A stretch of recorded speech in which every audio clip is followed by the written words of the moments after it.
Olá pessoal! Começando agora uma nova edição do Sessão às 6. Se é a sua primeira vez escutando o podcast, muito bem-vindos. Me chamo Lucas Ribeiro e estamos dando continuidade à maratona dos filmes indicados ao Oscar. Porque esse ano a premiação acontecerá dia 27 de março. Essa é a segunda edição da maratona. A primeira foi lançada semana passada, discutindo Ataque dos Cães e Belfast. Agora, na segunda semana, vamos abordar King Richard, Criando Campeões e Drive My Car. Assim como na semana passada, essa também será dividida em duas partes, certo? A primeira é apenas sobre King Richard e será completamente sem spoilers. Vou me basear só no que a sinopse e os trailers revelaram. Já na segunda parte, discutiremos Drive My Car, também sem spoilers e seguindo o mesmo princípio, ok? Qualquer dúvida, comentário, crítica que vocês queiram fazer, seja sobre o podcast ou os filmes discutidos, só acessar o @sessão às 6 no Instagram ou o e-mail, que é podcastsessãoas6@gmail.com, tudo minúsculo. E por falar no Instagram, tá rolando o primeiro sorteio em parceria com o Telecine. Nós vamos sortear dia 27, como eu falei, o dia do Oscar, 3 kits com várias lembrancinhas para os ouvintes. É um modo de celebrar aí esses 2 anos do podcast. É super justo que vocês participem, né? Então, corram lá, @sessão às 6, que tem um post explicando tudo, quais são os brindes, como participar, essas coisas. Mas agora vamos dar início à primeira parte, como sempre, com a sinopse. Bora lá! Richard Williams é o pai dedicado e determinado a tornar suas filhas, Venus e Serena, em lendas do esporte. Com métodos pouco tradicionais, ele cria 2 das maiores atletas de todos os tempos. É dirigido por Reinaldo Marcus Green, e que só dirigiu 2 longas antes de fazer King Richard e já está indicado ao Oscar, olha aí, com pouquíssima experiência, já chamou a atenção da academia. Antes das indicações saírem, houve pessoas falando que o Will Smith tinha fortes chances de ser indicado, e o filme também, né, como o melhor filme, claro. E realmente são 2 categorias aí que King Richard está marcando presença. Depois de assistir, entendi completamente por quê. As outras categorias que foi indicado são melhor roteiro original, melhor atriz coadjuvante, melhor montagem e canção original. Então bora lá, melhor filme e roteiro original. É um forte candidato ao melhor filme, tá? O tema esportes nem sempre fez sucesso em Hollywood. Claro que tem Creed, outros de boxe aí que eu não lembro o nome, mas muitas vezes é um gênero, entre aspas, que não chama atenção na bilheteria e muito menos na academia. Em indicações até tem alguns, mas vitórias mesmo conheço poucos. E King Richard é bom, é muito bom, tem tudo que um bom filme de superação deve ter. O drama, as consequências, por que conquistar isso é importante para os personagens, o que está em jogo, também a tensão, tristeza, felicidade. É um ótimo entretenimento e eu não ficaria surpreso se ganhasse nessa categoria. Já roteiro também é um fortíssimo candidato. Eu soube que, mesmo sendo baseado em fatos reais, nem tudo que foi mostrado realmente aconteceu, o que é bem comum de acontecer em filmes, falando a verdade, mas mesmo assim traz tantos comentários relevantes sobre a pressão de ser bom, a fama, ainda sendo mulheres negras, né, e jovens, elas estavam quebrando barreiras ali, a importância da representatividade, o que é muito importante, já falei várias vezes disso com vocês. E além disso, ainda tem que lidar com o racismo, né, super presente na época, porque a história se passa aí entre os anos 80 e 90, né? E o roteiro é escrito de uma maneira que os personagens e as situações em que eles se encontram toquem as pessoas que estão assistindo. Se você é negro, branco, viveu naquela época, não viveu, a narrativa consegue fazer com que todo mundo entenda o que está acontecendo e o que está em jogo. Porque tudo gira em torno dessa família com um sonho, né? Uma família disposta a batalhar até o seu limite para alcançar o sucesso. Claro que eu não posso falar de certeza, mas deve ser um dos melhores filmes do gênero esporte já feitos, pelo menos nos últimos anos. Por isso, considero aí um forte candidato a roteiro. Já a canção original e montagem, Olha, montagem, confesso que não me chamou a atenção. Assisti faz uns dias e não lembro de muita coisa que tenha me cativado, não. No começo do filme tem bastante corte, né? É um ótimo jeito de você ser introduzido à história. E outra coisa que eu gostei bastante, mas isso é mais mérito do diretor, que não foi indicado, o que é ridículo, mas eu adorei como durante as partidas de tênis a câmera sempre dava um jeito de ficar em um ângulo que pegasse tudo que estava acontecendo na partida, sabe? Em algum momento sempre tinha isso, e as quadras são enormes, mano. Deve ser mó difícil fazer isso. Não sei o quão relacionado isso tá na montagem, mas enfim. Crédito aí aos realizadores por conseguirem fazer isso. Canção original. Nesse caso fica lá no final, né? Chamada Be Alive, que é cantada por ninguém mais, ninguém menos que Beyoncé ou Beyoncé. E isso quer dizer que devemos vê-la no Oscar esse ano, olha que massa. A música é boa, sim, com certeza, mas ainda acho que Dos Oruguitas vai levar essa, não tem jeito. Entrando agora para a categoria dos personagens, Will Smith e Enjane Ellis, com certeza pronunciei errado, que interpretam respectivamente Richard e Oracene, que são os pais das meninas, e ambos estão indicados. No caso, ele, melhor ator, e ela, melhor atriz coadjuvante. Ela tá muito boa, fiquei feliz que foi indicada. Mesmo o pai sendo mais o protagonista, o papel dela é muito importante, gostei muito.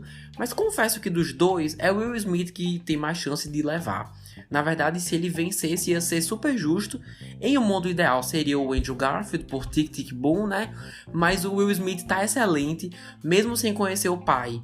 O Richard, né? Como ele é na vida real e tal. Seus pontos positivos e negativos são tão bem explorados que pareceu ser uma interpretação fiel, sabe? Sem eu nunca ter ouvido falar no cara, o ator já tava me convencendo que ele era assim.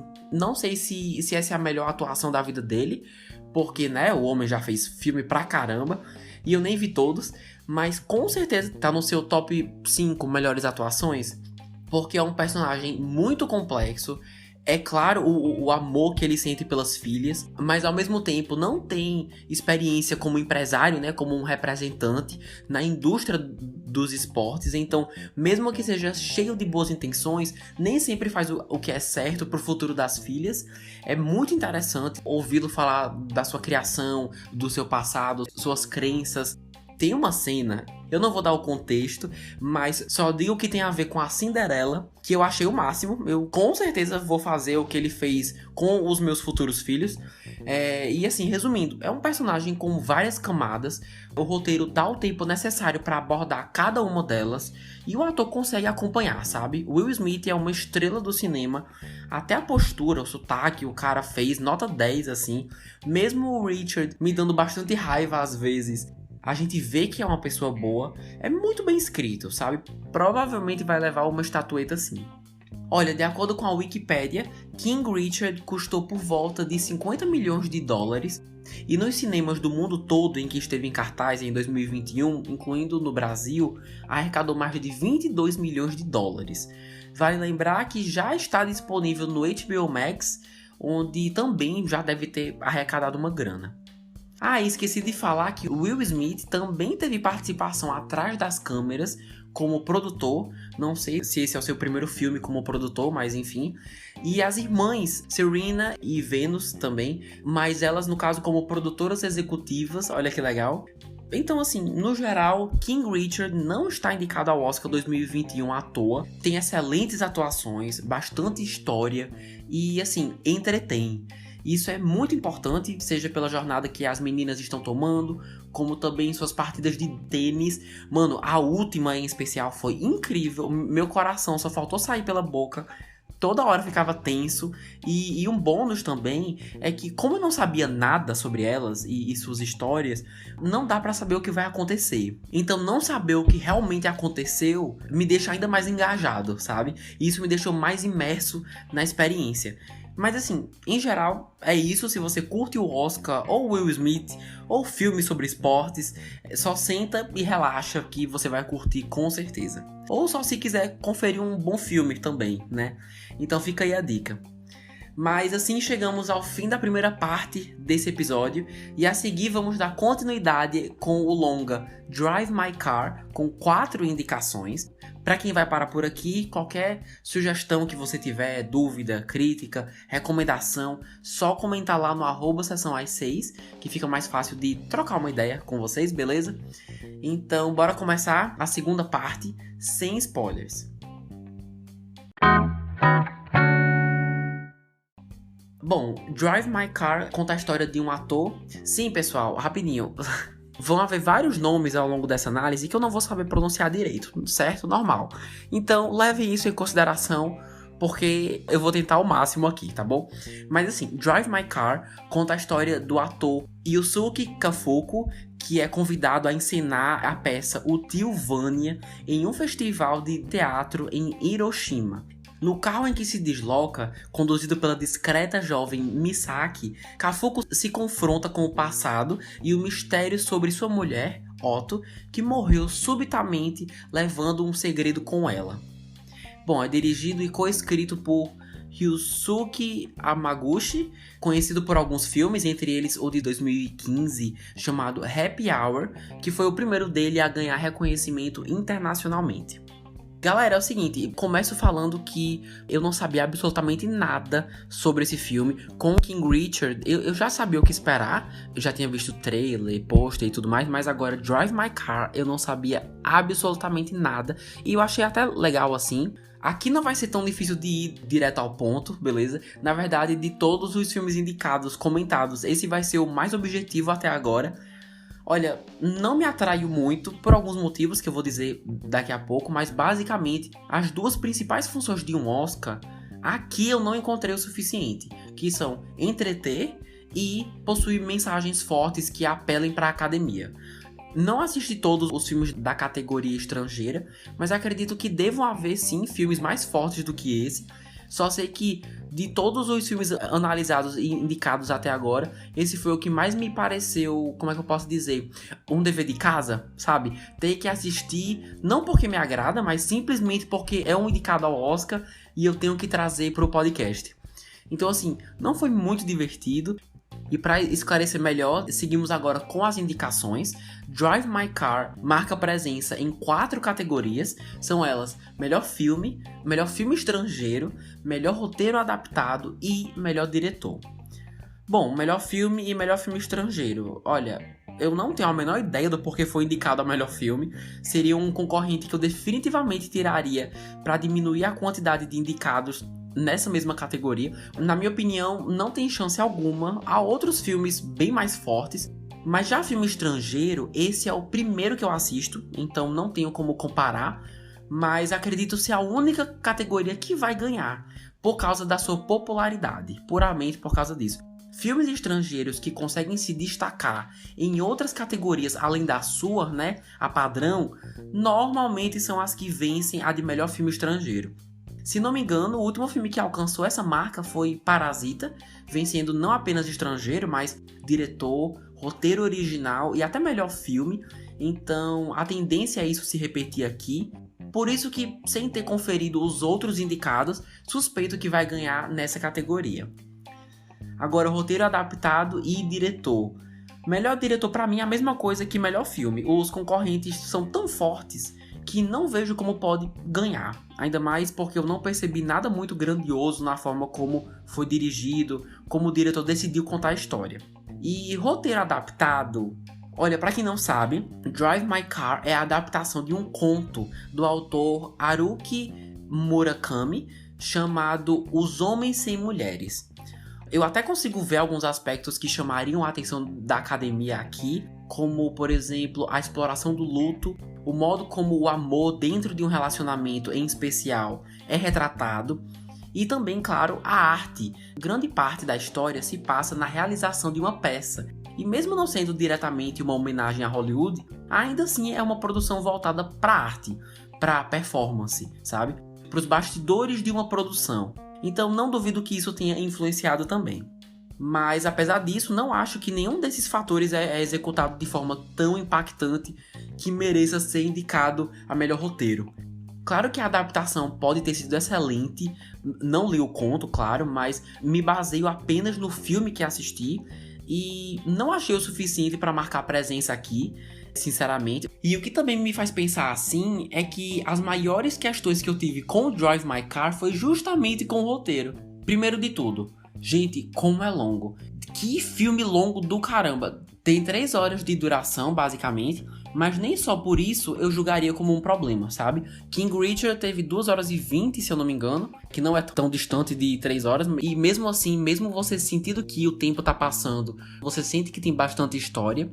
Então, assim, existem filmes ótimos, mais ou menos com essa duração, mas a questão é que aqui isso não é necessário. De forma alguma, Drive My Car precisaria ter 3 horas para contar sua história. Acho que, tipo, meia hora dá pra cortar tranquilamente que a narrativa ia ser a mesma, sabe?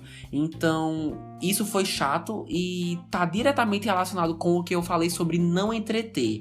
O ritmo é bem lento. Não sei se dá pra bater o martelo e dizer que o filme tem um problema de ritmo, mas não é dinâmico, sabe? E isso dá pra perceber com certeza. Uma outra questão do roteiro, e isso só fui perceber mais pro final, é que em todas as oportunidades que a narrativa tem, ela quase sempre opta por contar ao invés de mostrar. Isso é uma regra bem conhecida, em inglês chamada Show Don't Tell. Basicamente o filme escolhe informar as pessoas, o público, através de um monólogo ou um diálogo, ao invés de realmente nos levar lá por meio de um flashback, por exemplo. O recomendado para a realização de um filme é você fazer o contrário. É você mostrar ao invés de só contar. E assim, aqui existem 2 fatores que podem ter influenciado isso. Primeiro, e o mais óbvio, o dinheiro, né? Talvez não desse pro orçamento mostrar todos os acontecimentos. Aí eles optaram pela exposição mesmo, que realmente é mais barato. Ou pode ter sido uma escolha criativa, que o diretor conscientemente optou fazer isso. Mas isso acaba sendo uma outra coisa que impede a história de ser mais dinâmica e de entreter mais, sabe? Porque várias das coisas mais interessantes do roteiro só os personagens vivenciaram. Principalmente com a personagem Misaki. Ela conta tanta coisa do seu passado e a gente fica, caramba, deu pra entender tudo que você disse, mas se você tivesse me mostrado, se nós estivéssemos lá com você, ia ser muito mais impactante. Então, no fim das contas, filmes como Duna e Ataque dos Cães ainda saem na frente quando se trata de roteiro adaptado. Beleza, por falar nos personagens, seguimos agora com eles, na verdade com um só, o protagonista, que é Yusuke Kafufo, é interpretado pelo japonês, Hidetoshi Nishijima. Não me perguntem se eu acertei. Pra mim, o mais perto de ser carismático é ele. E dá pra ver que o personagem é um bom ator, o que eu acho importante. Se você vai trazer como protagonista um cara que é ator, a gente tem que sentir que o ator tá atuando, sabe? Calma, que agora eu fiquei confuso. Que o ator tá interpretando um personagem que está atuando, entendeu? E sempre que isso é feito, acontece muito bem.